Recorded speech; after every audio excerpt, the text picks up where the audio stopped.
जो पत्ते नीचे गिरे हों उसको उठाकर सुखाकर, सूखा हुआ जो पत्ता हो उसको जलाकर उसकी भस्म बनाकर उसमें थोड़ा सा चंदन मिलाकर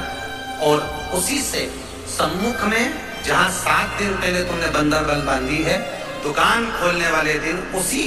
आम के पल्लव की भस्म जो शिव पर चढ़ी थी उसी में चंदन मिला हुआ वो एक स्वस्तिक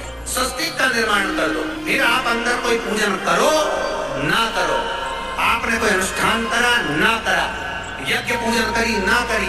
अगर आप प्रवेश भी कर गए, इतना आपके पास धन नहीं था और आप प्रवेश भी कर गए तो भी घाटे में नहीं जाओगे, व्यापार उन्नति की ओर ही होगा, व्यापार बढ़ेगा उसमें। आम के पल्लव में अगर कामदेव छुपकर भस्म होते हैं तो शंकर मेरे आम के पल्लव को भी वर प्रदान कर देते हैं, आम के पल्लव को भी शिव कर देते।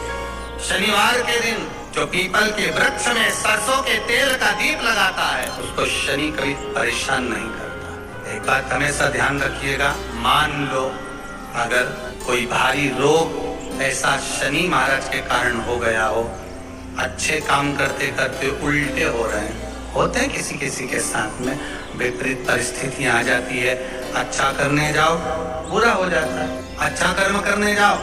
बुरा हो जाता है। तो पीपल के वृक्ष की जो छाल होती है, छाल देखिए, पीपल के वृक्ष में जो छाल लगी होती है उस छाल को घिसकर चंदन बनाकर भगवान शंकर का स्नान कराकर, अभिषेक कराकर, पूजन कराने के बाद में पिपलेश्वर महादेव का नाम लेकर, कौन से महादेव? पिपलेश्वर महादेव का नाम लेकर वो जो घिसी हुई छाल होती है उस छाल का तिलक भगवान शंकर को लगा लो और उसी का थोड़ा सा भाग अपने कंठ पर, मस्तक पर लगाना प्रारंभ कर दो। धीरे धीरे जो विपरीत दशा है वो सुधरना प्रारंभ हो जाती है। और नाम याद रखना, पिपलेश्वर महादेव। बेलपत्री के वृक्ष के नीचे जौ के आटे का चौमुखी दिया, सरसों का तेल डालकर उसमें काली तिल डालकर उसमें एक सफेद फूल डालकर बेलपत्री के वृक्ष के नीचे जैसे एक चौमुखी दिए को जौ के आटे के दिए को लगा दिया जाता है। जो व्यक्ति चिड़चिड़ करता है, जो व्यक्ति क्रोध करता है, जो व्यक्ति अपशब्द बोलता है, आड़ा टेढ़ा बोलता है, ताने देता है, ईर्ष्या रखता है, घर में चिड़चिड़ करे, पूरे घर को अस्त व्यस्त करता रहता है, उस व्यक्ति का नाम और गोत्र बोलता है, मात्र एक दिया लगा दिया जाए, व्यक्ति अपशब्द कहना बंद कर देता है, उसका प्रेम प्रबल हो जाता है, उसकी ईर्ष्या समाप्त हो जाती है, उसकी नफरत समाप्त हो जाती है। हम आपसे बार बार कहते हैं ना, कई बार आपको कहा कि आपके यहाँ अगर धन की कमी पड़ रही है, पैसा नहीं आ रहा, व्यापार नहीं चल रहा, दुकान नहीं चल रही, धंधा नहीं चल रहा, नौकरी नहीं लग रही, सर्विस नहीं लग रही, तो हमने बार बार आपको कहा है एक दिया बेलपत्री के पेड़ के नीचे लगाओ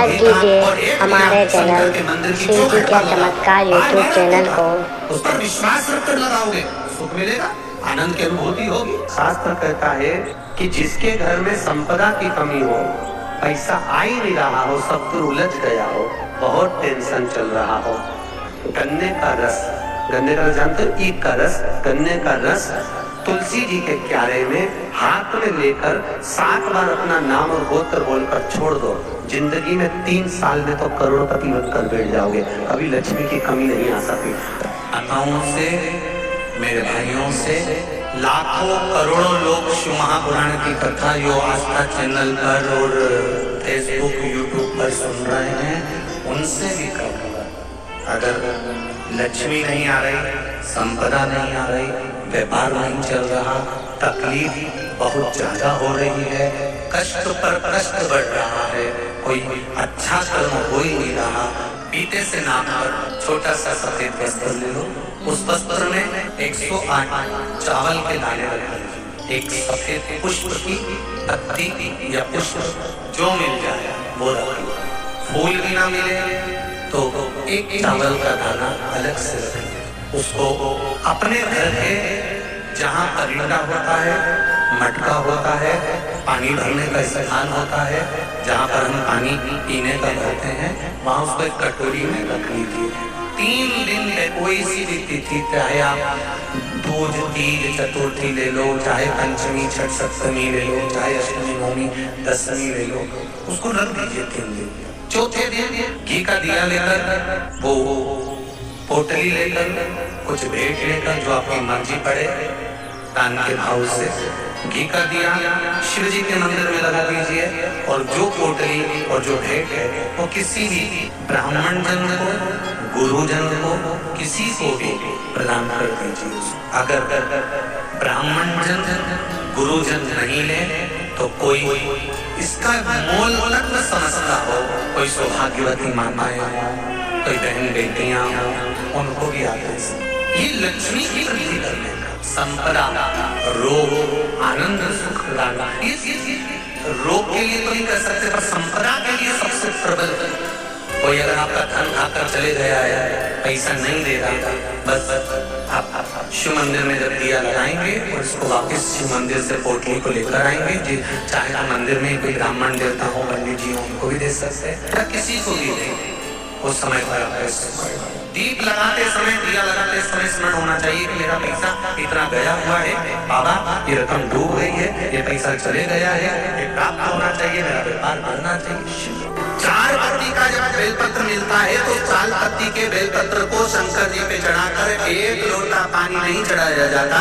4 पत्ती का अगर बेलपत्र शिव को चढ़ाया जाता है तो 4 लोटा जल शिव को समर्पित करा जाता है। फिर उस बेलपत्र को उतारकर अशोक सुंदरी वाली जगह पर रखा जाता है। सब्सक्राइब कीजिए हमारे चैनल